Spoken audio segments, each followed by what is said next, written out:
Hey Rockstar, welcome to String and Story. My name is Holly Ann Knight and it's my job to guide you to quilt and to live with confidence.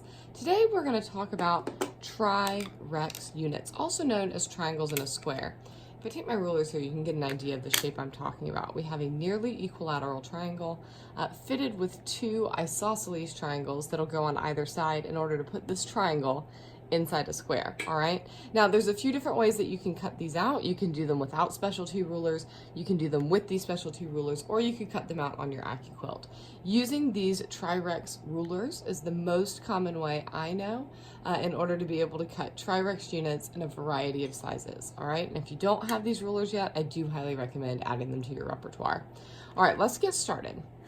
I'm going to start with us cutting our tri-tool. Now, I'm going to be working on 4-inch finished tri-rex units. So that's 4.5 inches unfinished.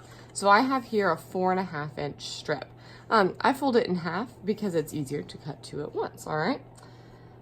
I'm going to take my ruler and I will line up my fabric on that 4.5-inch line at the bottom. You don't want a whole lot of fabric hanging down under the line, but you do want the line sitting on the fabric.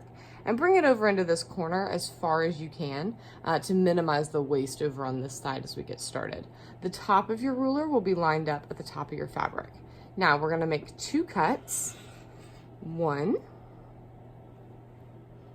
and then two. Be careful as you make that second cut back towards you, okay? That's one of the biggest disadvantages of this method of making tri-rex, is that is not super safe. Now, as I move my ruler aside here, you can see we have now these lovely tri units, okay? I'm just gonna set them up here for a second while we cut our rex. The tri is very easy to cut out. The rex have a couple more fiddly bits that I wanna make sure I talk you through. Now here, I'm cutting out two at once very intentionally because remember how I showed you these are gonna go together? We're gonna have our tri with the rex on one side and the rex on the other. But did you notice what I did there? I had to flip the ruler over.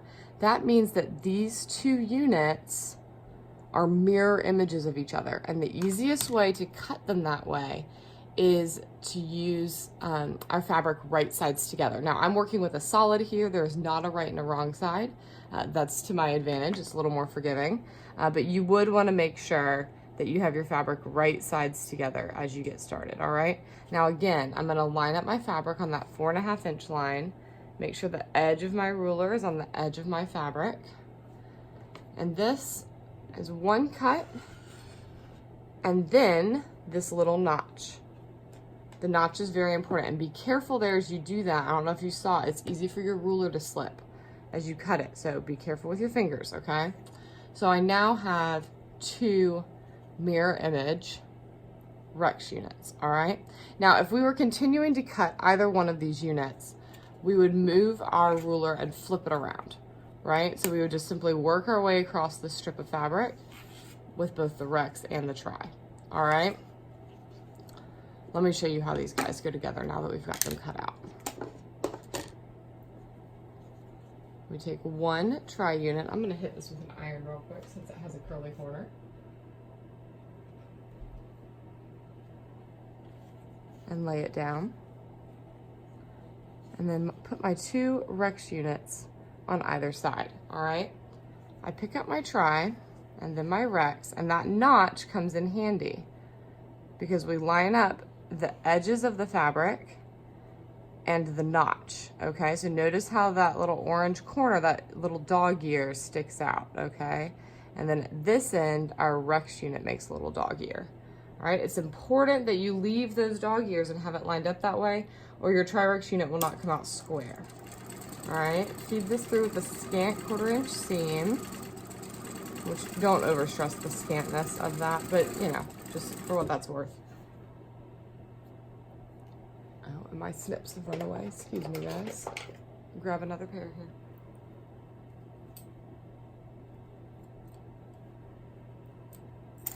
I'm gonna feed that ender right back through so I can get our unit off. All right, so here, again, remember I have these dog ears, and where this notch hits is about 1/4 of an inch, so being right at that notch or just a hair over make sure that we're getting nice and scant, all right? And again, you're gonna notice there's the little dog ear, all right? I'm gonna hit this with an iron. Notice how I can just finger press it open though? And then when you iron it, you just make sure you press down so we don't get a lot of stretching. Then we do the exact same thing on the other side. You could drop a pin in this. I find it fiddly enough that it's almost more trouble than it's worth to try to drop a pin in it, okay? Because it's a bit of a challenge to get the pin in there without shifting everything around. The first couple of times you do these, don't freak out if they don't come out perfectly square, etc. Figuring out exactly how to line those up takes a little bit of practice, but making sure you cut the notch will go a long way.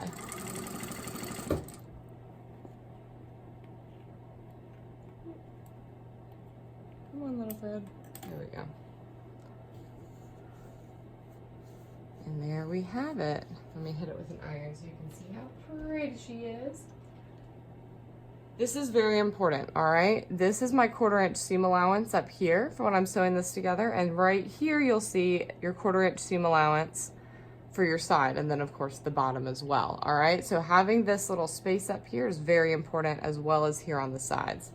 And voila, you have made a lovely Tri-Rex, also known as a triangle in a square.